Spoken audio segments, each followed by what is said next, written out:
Bijan Robinson doing numbers is going to do wonders for the Falcons offense.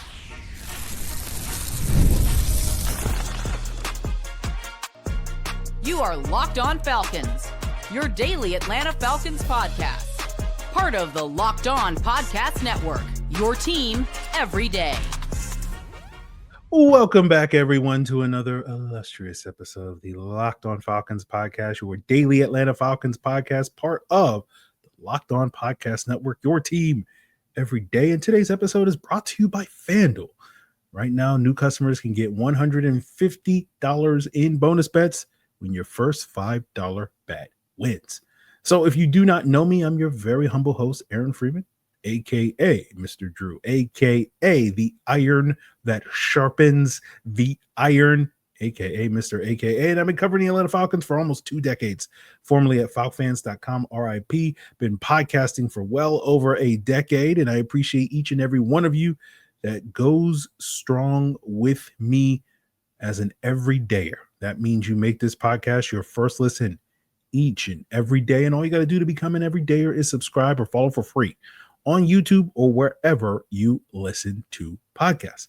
So today's episode, we are continuing our positional breakdowns ahead of training camp. We'll be talking about the running backs today, including conversations about the competition for RB3, the missing ingredient in this running back room, which is more explosive plays.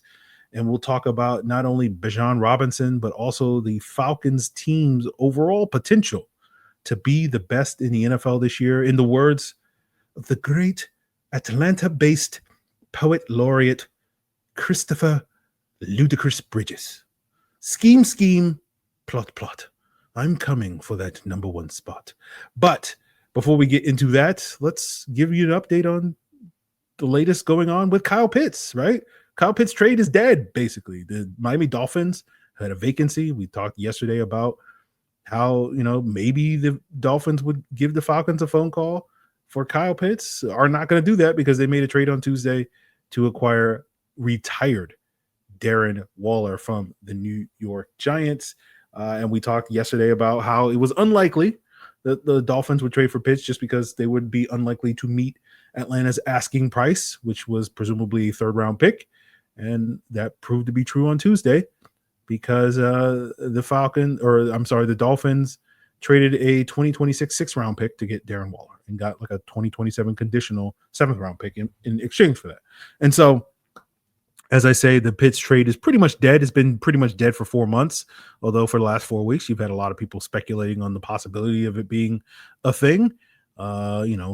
This is the time where I go on my rant of don't listen to national people, listen to people that cover the team locally. And yours truly is one of those people, but that would be self-serving on my part. But we'll see what happens with Kyle Pitts' trade. There's certainly a possibility with injuries later this summer. We might revisit this conversation. Certainly a possibility as we get into the season ahead of the trade deadline in early November.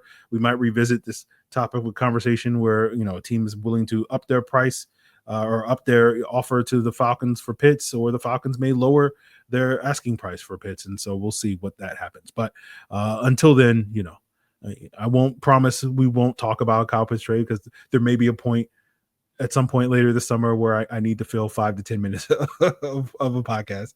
But, probably not likely. But let's get into the running game and the Falcons coming for the number one spot. Well, they arguably already were in the number one spot, depending on how you want to measure rushing success, specifically rushing success. When you look at traditional success rate, the Falcons were the most efficient rushing team in the NFL. For those of you not familiar with what success rate is basically based off of down and distance. If you get a certain amount of yards, you are considered to have a successful run. It's 40% of the needed yards for a first down on first down, it's 60% on second down, and 100% on third and fourth down. Now, if you look at EPA based success rate, which is basically a success rate whether or not you had a positive expected points added to a play or not, the Falcons were number 2 in success rate. So you might see, some stats that indicate that you'll see some stats that say the Falcons had a success rate of like 56% and some that say like 46%, and depending on what that number. Traditional was 56 and EPA success rate was like 46, 47, something like that. But those where those numbers are coming from. So they arguably are already the best running team in the NFL. And that should continue being a very efficient offense. We've talked before about a big part of why the Falcons were so efficient running the football is because of how much they run out of 11 personnel, those 3 wide receiver sets, which leads to lighter boxes that the Falcons face at a much higher clip than your typical NFL team. And as we've discussed before, that's unlikely that the Falcons are going to veer too much away from that. And so therefore the expectation should be that they will once again be one of the most efficient rushing teams in the NFL again in 2025. Now, I was wondering as we approach today's episode, doing my research and whatnot, as I am wont to do, is, what's the possibility of the Falcons not just being the most efficient rushing offense in the league, but actually leading the NFL by total volume. And last year, the Falcons, in terms of rushing yards by volume, finished 10th with over 2,200 yards. There's obviously room to grow. I think there's the potential that they could crack the top 5. I think it's less likely that they're going to be number 1, just because when you look at those teams that typically lead the NFL in rushing, they get a big boost from having a rushing quarterback, a Lamar Jackson, a Jalen Hurts, those types of guys, Justin Fields, as well as others in the past. And when you look historically over the last, 5 or so years and look at what's the best rushing team that didn't really have a running quarterback, that didn't have a quarterback that achieved more than 100 yards rushing in a season, and that was last year's Lions team that had nearly 2,500 yards, 2,488 to be exact, over the last 5 years. So that's kind of the pinnacle of what this Falcons offense can be. So instead of being the team that can probably run for like 2,800 or 3,000 yards rushing, probably 2,500 is where you're expecting to be. And I think it's certainly possible that with a few more explosive runs from the running backs that we'll talk about later in today's episode, as well as getting something from Michael Penix, 100 yards, 200 yards rushing in that case, compared to the 0 yards rushing you got from Kirk Cousins last year. It's certainly possible that you could have a quote unquote historic season by at least modern standards, in terms of having the Falcons have the best run game in the NFL without having a running quarterback and hit that sort of 2,500 plus yards. So certainly the potential that the Falcons could reach the number 1 spot. When it comes to Bijan Robinson as an individual, could he lead the NFL in rushing this upcoming season? I think there's a decent chance he could do so. He had 1,456 yards rushing last year, which in a lot of years would be at the top, right? 3 out of the last 10 years, a running back has led the NFL with less rushing yards than that. Most recently, or basically the same, because I'm counting the 2023 season that Christian McCaffrey had, where he had 3 more yards rushing, 1,459 yards to Bijan's last year. And so that is a repeat and an improvement upon that number, should be good enough. And again, we'll dig deeper into this later when we talk about explosives, but you sprinkle in a couple more explosive runs, it's theoretically possible that you could see Bijan adding, potentially 300 plus more yards to his total and pushing his rushing total to around 800 yards rushing. And if he hits that mark, that's good enough in 7 in the last 10 years to lead the NFL in rushing. Only 4 running backs have rushed for over 800 yards in the last decade. That was Derrick Henry and Saquon Barkley last year. Both had 1,900 plus. Barkley had 2,000 yards rushing last year. Henry had his own 2,000 yard rushing season in 2020. And then Jonathan Taylor had 1,811 yards back in 2021.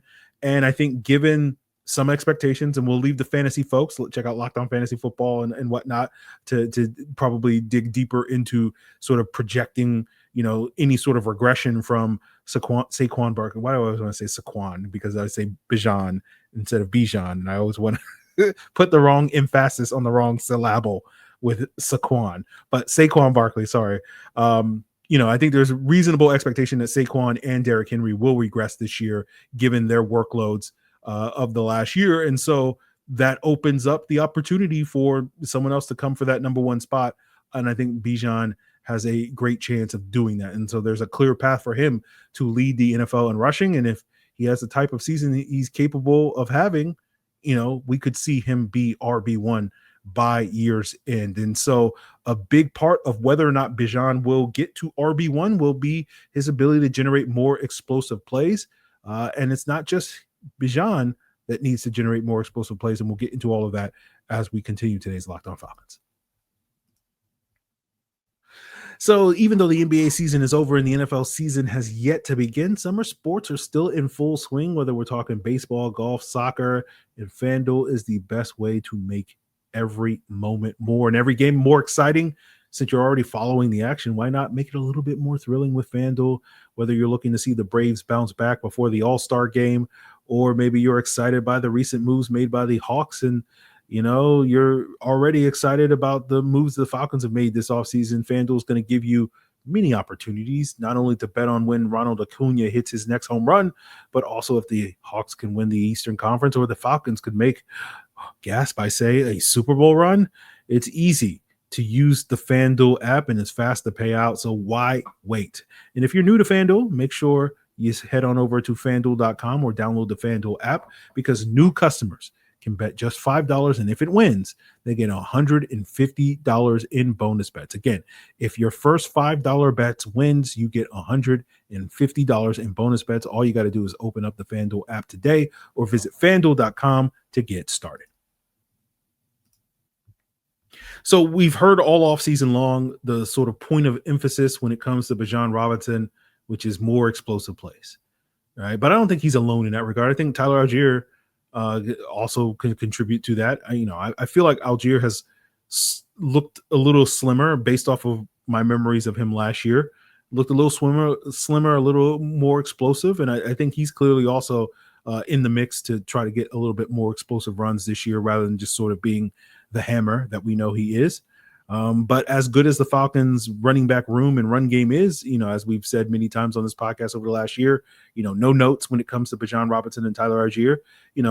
There is technically one note, and that is that lack of explosive plays. Now, the Falcons are the only team in the NFL over the last 2 seasons combined that did not have a single run of 40 or more yards. And that's disappointing given a lot of the expectations that myself and I'm sure many of you guys had. One of the selling points of why the Falcons would draft Bijan Robinson back in 2023 was we were looking at all the 40-yard gains that Tyler Allgeier was getting back in 2022 and saying, oh, those are going to be 60, 80 or more yard runs from Bijan Robinson, and that really hasn't come to fruition in 2 years. And so, let's be clear when we say this, like explosive plays, whether we're talking 20, 40-plus yard runs, whatever, these are a very low percentage of plays in the NFL. Only about 2.5% of all runs in the NFL last year went for 20-plus yards, so about 1 in 40, and only a 0.5% of runs went for 40-plus yards, so 1 in every 200 rushing attempts. So we're really talking about a handful of plays. That's why we say really no notes. Any notes that we have for both Bijan and Allgeier is really nitpicking. But when you do compare Bijan Robinson with the other top running backs in the NFL, at least as far as explosive runs are concerned, he is underperforming expectations. You look at the top 15 running backs this past year in yards gained, and roughly across those 15 players, about 3% of their runs went for 20-plus yards, and about 0.7% of their runs went for 40-plus yards, so slightly above the NFL average, as you would expect for guys at the upper ends of the league. But meanwhile, Bijan Robinson only had about 1.6% of his runs go for 20 yards, which is almost half of what the other top running backs are doing. And obviously none of his went for 40-plus yards. And so when you look at, Bijan having 304 carries, our expectations for Bijan in terms of explosive runs and, based off of these percentages, he should have had, compared to other top running backs, he should have had 9 20-plus yard runs instead of the 5 that he did have. And then he probably should have had 2 40-plus yard runs instead of the 0 that he had. So we're talking about a half dozen plays that Bijan didn't make that he could have or should have made based off of expectations. And, you look at Tyler Allgeier's 2022 season when he was the guy, 2.9% of his runs that season were 20-plus yards, so right at where the top-end running backs are, and 1.4% of his runs that season were 40-plus yards, which is double what the 2024 average was. And to Allgeier's credit, last year his 20-plus yard run rate was about 2.5%, which is, again, right at the NFL average.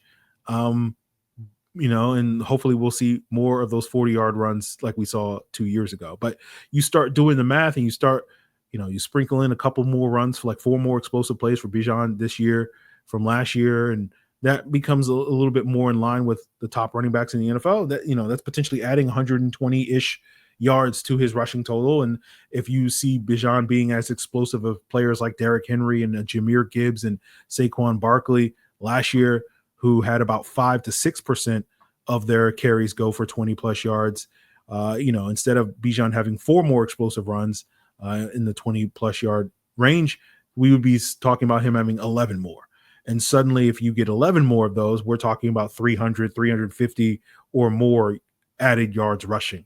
And that's how you go from potentially 1,500 yards rushing that Bijan was a few yards shy of to potentially 1,800 yards rushing, which, as we talked about earlier, could potentially lead you to leading the NFL in most years in rushing. And so that's how a team like the Falcons go from roughly 2,200 yards rushing as a team, which was 10th last year, to a top 5 unit that gets 2,500 plus yards rushing. So it's a very achievable dream that the Falcons can do that by just adding a little bit more juice and explosive runs to their offense. Just a handful more plays, sprinkle in, do a lot. Now, of course, the debate is going to be how likely is it that we're going to see that? And again, your mileage may vary, and we're not going to get into it on today's episode, but one of the things that we probably will be talking about more in depth in a couple of weeks when we talk about the offensive line is, whether or not Matthew Bergeron and Ryan Nuzzo are going to take significant leaps as second level blockers,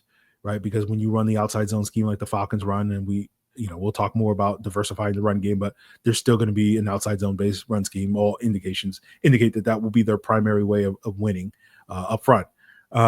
You want those second level blocks, your offensive lineman taking out those linebackers on the second level is what helps generate a lot of those explosive plays, creating those cutback lanes. And so now all of a sudden your running back, all he has to beat is a sort of a one-on-one in the open field against a safety. And if he wins that, that's when he's off to the races and gets those big gains. And so Bergeron has been iffy as a second level blocker in 2 years. We're hoping that he makes a big jump in year 3 and it all clicks for him. And Nuzzo, relative to where you were with Drew Dalman the last couple of years, Nuzzo, based off of his film so far, is also a significant step back as far as second level blocking as concerned. So again, that is going to be something that may limit the explosive potential if those two guys in particular do not get better. As we've discussed many times before, Chris Lindstrom is one of the best second level blockers, if not the best second level blocker in the NFL. Maybe we can get Brandon Thorne on the podcast to debate, who's number one on that spot. I'm sure he has an opinion on that, but if Lindstrom's not number one, he's very high up there in that regard. So if we can get all 3 of those guys, operating at a high level and second level, that really does wonders. And the last time we really saw that from the Falcons, going back the last decade of outside zone, was when you had Andy Levitre, Alex Mack, and Chris Chester all sort of operating at their peaks in that 2016 season. And so, that hints at some of the things in terms of the potential of this team. So, if someone ran up to me and claimed to be from the future and said, hey, Bijan Robinson leads the NFL in rushing this year, I would actually believe that person and not immediately call the cops and say there's a crazy person claiming to be from the future. And I would also get some other tips from that person based off of that information. And so I think if Bijan has that type of year, it's going to be instrumental to the Falcons' success this year. We talk a lot about the passing game and its potential and how defenses are going to play, 2 high shells to try to limit the explosive potential of Michael Penix and his big time arm. And one of the reasons we talk about why we need to see Penix become more efficient throwing underneath, because defense is going to try to probably force him to try to deke and dunk as a way to do that. But a big part of forcing defenses out of that way, the arms race, the tit for tat in strategy that goes back and forth is, not just throwing the ball underneath, but also running the football effectively really helps in that regard. And we had Cody Alexander on the podcast a few months back and talked a little bit about, defensive coordinators nowadays, given how they want to play, are willing to concede runs in order to take away the explosive pass, because they know that's, their Achilles heel when it comes to defense. But as Cody said, defensive coordinators are willing to, concede, 5-8 yards every now and then when it comes to run defense. But if you're able to generate, instead of turn those 5 to 8 yard gains into 15, 20 or 40 yard gains, that's going to break what those defenses are going to do. And that's what Cody Alexander was talking about when he was on the podcast, I believe back in May, talking about, Jeff Ulbricht's scheme and whatnot. And so if that happens, if defenses are broken with the Falcons run game being as effective as we're talking about it potentially being, that's going to then be like, okay, well, we can't play the two high shells. We got to drop that safety down in the box to stop the run, because if we don't try, Bijan and Allgeier are going to gash us for 150 plus yards, 200 or so yards or whatnot, because we can't stop the run. And that now opens up opportunities for your vertical passing game, because you have one less safety on the back end, and you're probably playing, putting that free safety in the middle of the field, and he's not going to be able to defend outside the numbers. And you have Michael Penix and his big time arm, very good outside the numbers, all those various things. So it's a feedback loop. It works hand in hand in sort of the run game, coupled with some of these other factors that we're talking about, how good the Falcons run game could do wonders for this Falcons offense in 2025. And, right now, I think that run game is like 98% of the way there. It's really that last 2%, particularly when it comes to the explosive plays, that is sort of the thing that pushes them over the hump and whatnot. And if they get there, I think things are really looking up for this Falcons offense. So we've talked about what's on the table and what's at stake for the top two running backs in Atlanta. Just a few notes on Bijan Robinson and Tyler Allgeier. Let's talk about the rest of the running backs in Atlanta, because there's a vacancy at that RB3 spot, and the Falcons are looking to fill that void, and we'll do that to wrap up today's Locked On Falcons.